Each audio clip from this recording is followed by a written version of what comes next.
Good morning and welcome to our show. Today we have invited in our studios Dr. N.K. KAKKAR, the Director General of MAIMS. Good morning, sir. Good morning. Today we are going to talk about the RTI Act, which was enforced on 13th of October 2005. So the RTI Act gives all of us a right to seek information through any government body. RTI, that is right to information, is already a fundamental right under Article 19(1). So why do we need a separate act to give all of us this right? You are right that Article 19(1) of Indian Constitution gives us the right to seek information. But then there has been something which is not clear, and therefore, if you approach any government office, you may not get any positive response from them, and that is no procedure as to how to get the information is laid down as part of the Constitution. In fact, that cannot be. That has to be through a law, and that is why a Right to Information Act was passed in 2005 and made effective in October 2005. One thing that I would just like to say that there are so many aspects that are covered, but then 3 or 4 sections, section 5, section 6, section 7 and section 8 of the Act specify the total procedure. For example, section 5 tells us the procedure for designating the public information officer. Section 6 talks about the manner in which the information can be sought, and similarly section 8 talks of the areas or the concerns or the bodies where you cannot seek information, or the bodies which are exempt. For example, any information relating to some secrecy of the country, some secret aspects of the country, the information cannot be provided. Any information that relates to an area where any High Court or Supreme Court has forbidden, that information cannot be sought. So, therefore, section 8 talks about that. Section 7 talks about the disposal of the requests that have been received, that it should be done within 30 days of the request.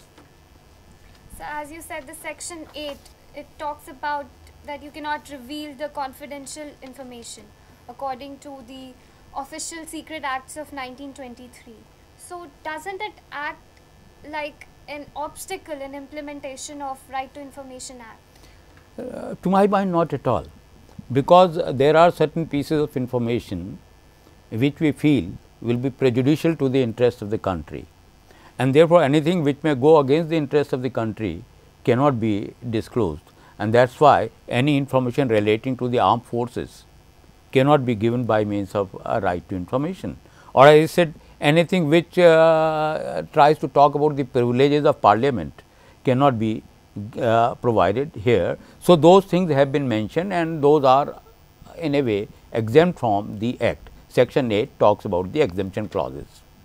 Okay. Sir, all the bodies which are constituted under any law or any constitution or the government are directly under the RTI, but not the private bodies.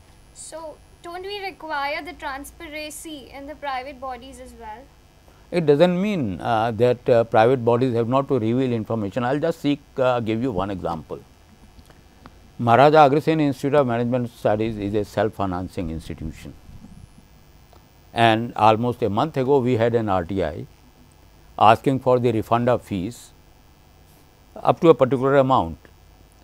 University being the official body, they sought information from us, and we provided the information which was to the satisfaction of the aggrieved party. So, therefore, there may be some body, some government body, some public undertaking which is authorized to seek information from the private bodies, and that is permissible under section 3H perhaps, if I am not wrong, of the Act, and that information has to be provided. So, but doesn't the procedure get elongated? No, not long, because maybe that the request first comes to the university or to the relevant body, the government body, and then it asks the private body to. So, maybe it is slightly longer, but then that is the procedure that has been laid down and it is being complied with. Sir, most of the times it is seen that the government records, they are not in proper shape. So how could the RTI be implemented when the records, you don't have records? What will you show In to fact, the people? let us remember that there is a provision for the designation of public information officer.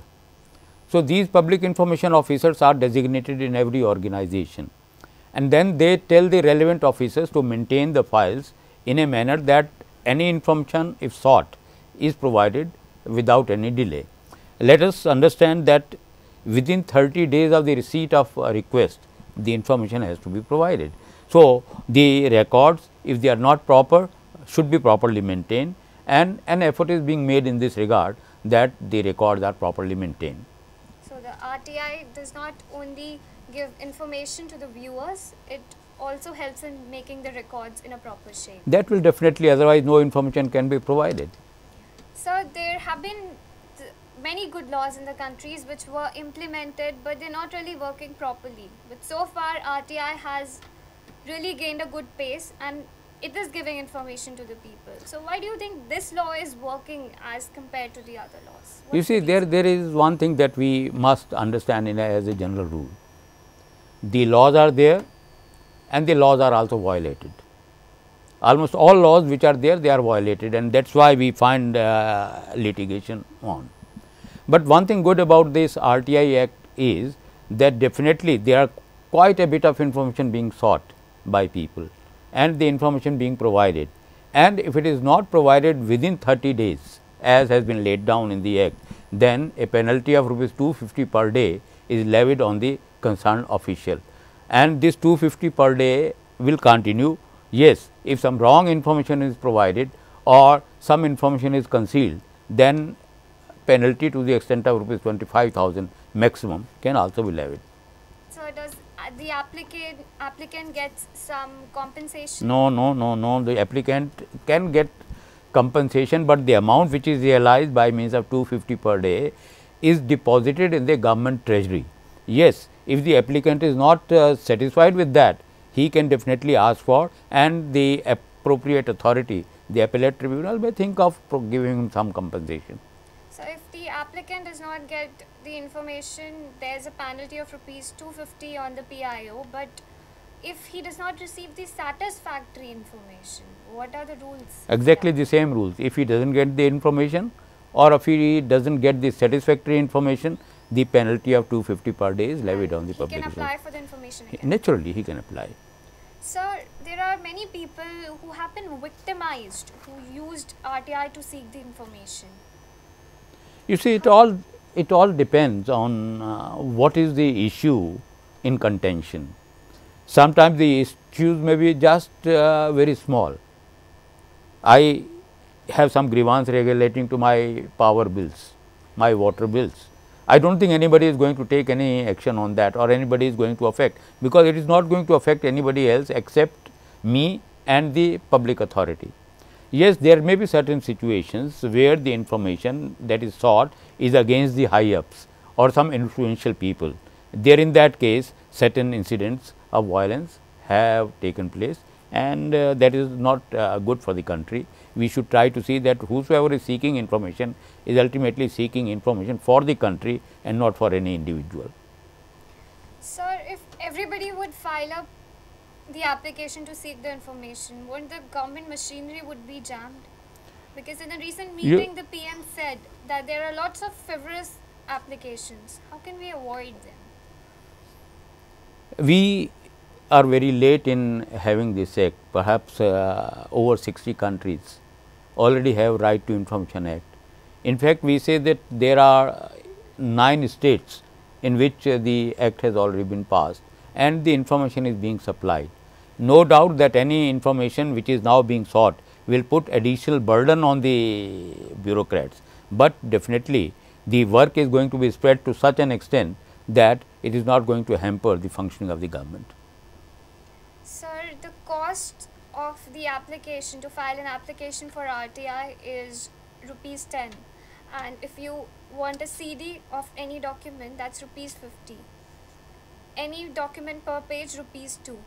Don't you think this cost is a bit too much for a poor person?